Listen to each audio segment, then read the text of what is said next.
Andhra university అంటే ఇవన్నీ 30 లక్షల నుంచి దాదాపు 400 కోట్ల దాకా మొత్తం 5-6 వేల కోట్ల రూపాయలు ఈ టైప్లో చిన్న చిన్న సంస్థలు. బికాజ్ ఆ సంస్థలు నడవాలంటే ఇప్పుడు వాళ్ళంటే ఉన్నారు, సార్ మీరు బడ్జెట్లో ఇస్తే కానీ మా దగ్గర డబ్బులు లేవు, మా ఎఫ్డీలకు ఉన్నాయి అంటే ఇది ఒక్క ఎగ్జాంపుల్ చెప్తున్నాను.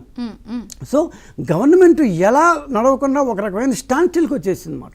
సో ఈ టైం శ్రీనిధి ఫెడరేషన్ డ్వాక్రా వాళ్ళు వాళ్ళ యొక్క ఈ డబ్బులు చేసుకుంటే దాన్ని కూడా తీసుకునేస్తారు చాలా ఈజీ. అప్పుడు రావత్ అని ఉండేవారు పాప, ఆయన ఇప్పుడు హెల్త్ బాగాలేక దాన్ని హైదరాబాద్లో ఉన్నారు, అంటే బాగుంటుంది కానీ ఇట్లా ఐఏఎస్ ఆఫీసర్ చాలా ఘోరంగా పనిచేశారు. ఒక పాయింట్ ఇప్పుడు మనకి విక్రమ్ గారు అన్నారు, అప్పుడు పివి నరసింహారావు గారు ఛార్జ్ తీసుకున్నప్పుడు సిచ్యుయేషన్ వాట్ ఈజ్ వాట్ అంటే మన ఇన్కమ్ ఏంటి, అవుట్ గోయింగ్ ఏంటి, ఎంత వస్తుంది, ఎట్లా ప్లానింగ్, ఎంత డెఫిసిట్లో ఉన్నాము, క్లియర్ పిక్చర్.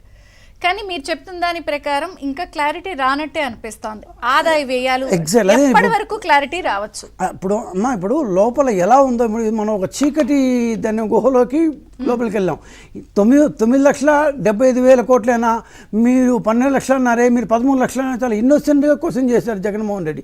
జగన్మోహన్ రెడ్డి కానీ ఆయన ఆర్థిక మంత్రి కానీ ఆయనకు ఎదురుగా కూర్చున్న దువ్వూరి కృష్ణ అనే బయట నుంచి వచ్చి స్పెషల్ సెక్రటరీగా ఆర్థిక శాఖలో ఉన్న ఆయనకు కానీ వీళ్ళందరికీ ఎన్ని కార్పొరేషన్ ద్వారా మనం దొంగప్పులు తీసుకున్నాము, సెంట్రల్ గవర్నమెంట్ తెలియకుండా ఎంత తీసుకున్నాం. ఇప్పుడు సెంట్రల్ గవర్నమెంట్ ఆర్బీఐ ద్వారా తీసుకున్న అప్పులతో ఏ బాధ లేదమ్మా, ఎందుకంటే ఎవరు నువ్వు నేను కూడా పోయి వెబ్సైట్లు చూస్తే కనిపిస్తాయి. సో ఈ కార్పొరేషన్ ద్వారా తీసుకున్న అప్పులు ఈ రోజు మనం మన ఆదాయం 9,000 కోట్లమ్మా రఫ్లీ. ఏది సొంత ఆదాయం, దాన్ని సెంట్రల్ ఇచ్చే ఇది పన్నులు తీస్తే దీంట్లో మనం పెన్షన్లు కట్టాలి, 2,600 కోట్ల రూపాయలు ప్రతి నెల వడ్డీ కట్టాలి. సో ఈ ప్లస్ దాని ఏమంటే ఉద్యోగులు జీతాలు ఇవ్వాలి. సో మేము వచ్చిన తర్వాత ఒక 400 కోట్లు ఎక్స్ట్రా అయిండొచ్చు అంతే, అంతకంటే ఏం కాలేదు. సో ఈ ఖర్చులన్నీ పాత ఖర్చులే. సో ఈ ఖర్చులన్నీ మనం పెట్టి కొత్తగా మనం పథకాలు చేపట్టాలంటే డబ్బులు ఎక్కడ ఉన్నాయి? ఇప్పుడు జగన్మోహన్ రెడ్డి గారు గత 4-5 రోజులుగా అంబటి రాంబాబు కూడా మాట్లాడుతున్నాడు, ఏమని మేముంటే అమ్మఒడి ఇచ్చేవాళ్ళం, మేముంటే ఈ పాటికి విద్యా దీవెన ఇచ్చేసేవాళ్ళం.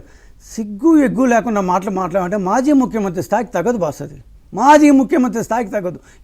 ఎందుకంటే 2019లో మీరు వచ్చిన తర్వాత, 2019లో మీరు అధికారం చెప్పిన తర్వాత అమ్మఒడి ఎప్పుడు పెట్టారండి? అమ్మఒడి పెట్టింది 2020 జనవరిలో పెట్టారంటే దాదాపు 7 నెలల తర్వాత పెట్టారు ఆయన అధికారంలోకి వచ్చిన తర్వాత వచ్చాక. విద్యా దీవెన 2020 ఏప్రిల్లో అంటే 9-10 నెలల తర్వాత పెట్టారు. మీరు ఫస్ట్ పెట్టింది ఏమంటే రైతు భరోసా 2019 అక్టోబర్లో, అది కూడా సెంట్రల్ గవర్నమెంట్ ఇచ్చిన 2,000 కాబట్టి మీరు ఇంకొక 2,000 కోట్లు వేసి పెట్టారు. ఈ 3 మీరు స్టార్టింగ్లో చేసిన తర్వాత అన్నీ ఒక సంవత్సరం తర్వాత చేసిన ఇదే. సో మీరు ఇంత లేట్గా మీరు స్టార్ట్ చేసి మీరేమంటే రాగానే ఐ థింక్ లాస్ట్ మంత్ అనుకుంటాను, జూలై ఫస్ట్ వీక్లో ఉంటాను, ఏమంటారు విద్యా దీవెనలో మేము డబ్బులు ఇవ్వట్లేదు. అరే మీకు అసలు బుర్రని మారుతారు లేదా అర్థం కాదు. 2023 అంటే లాస్ట్ ఫైనాన్షియల్కి ఇవ్వాల్సిన డబ్బులు ఇంతవరకు ఇవ్వలేదు. కేవలం మొన్న ఎలక్షన్ ముందు మార్చిలో లాస్ట్ ఫైనాన్షియల్లో ఫస్ట్ క్వార్టర్ మాత్రం ఈసారి మార్చిలో